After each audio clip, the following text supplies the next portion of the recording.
Hello everyone. In today's GibbsCAM Tech Tip, I'm going to show you a wide variety of ways you can get help in GibbsCAM.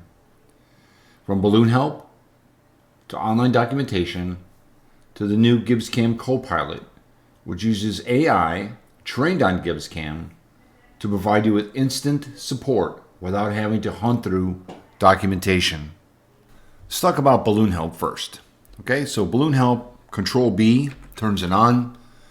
And when you hover over any function, it gives you a description of the function and what it can do. So it's very quick, it's very easy. It's nice for the casual user, even for the expert user. Sometimes you just want to remember how something works. It's very easy to just do Control B and get some help. Okay, Control B again turns it off. We also have help on context. So let's look at Mill, for example, some tools, and maybe we want to look at the tool dialog. And this gives you a much better description, detailed information about the tool dialog. We also have getting started help. Go in and helps you get started with launching and creating parts and doing other things inside the system. And then lastly, we have this on help. So you click it, get this little question mark, come over, find a function that you'd like, click on it, in this case points, and it will go through and explain all the different things that you can do under points. Okay, let's talk about the new function in GibbsCAM. We'll go back up to help here, and it's Copilot. What Copilot is going to allow me to do is ask questions in the software and about the software without having to thumb through all the documentation that we have. Although the documentation is good, this makes it a little bit easier. Okay, so for example, let's just type in a couple of simple commands. Let's say, what is an MDD?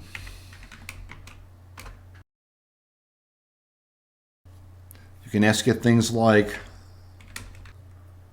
how do I create a tool?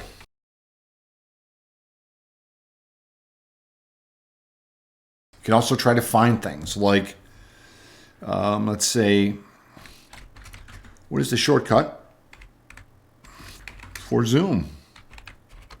What is it? Where do you find it? How does it work? And there you go. You get the answer.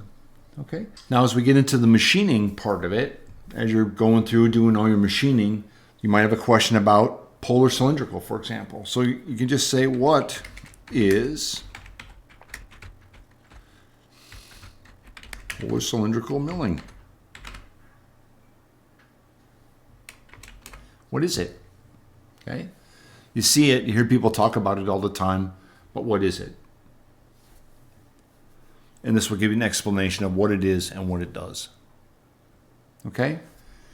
And if we get into the higher end thing, people talk about 5-axis and all these other kinds of things. You could say, for example, I hear this all the time. What is swarf cutting?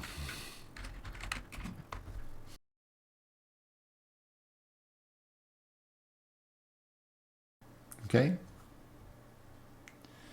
Okay, so we got our swarf cutting and it looks really good. And now I want to say, where can I find the swarf cutting function?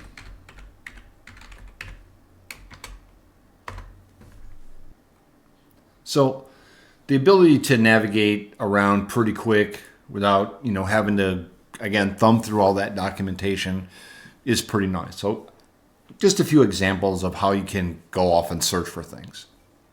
Now,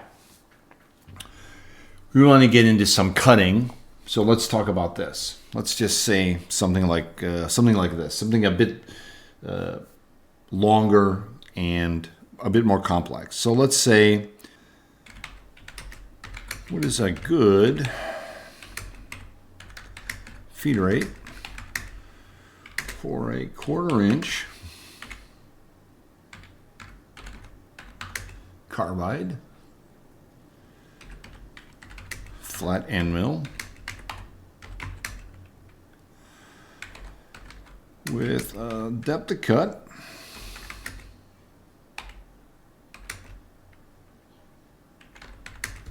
We'll say 100 thou. And spindle speed.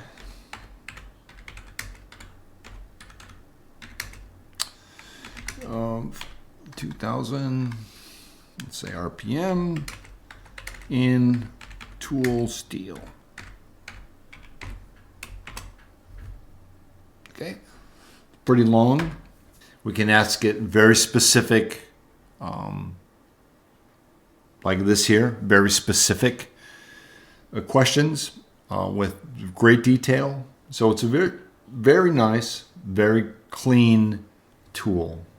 All right, so with that, we talked about balloon help, we talked about our online documentation, but the most exciting thing here is the Copilot, which allows us to do things very easily and very quickly.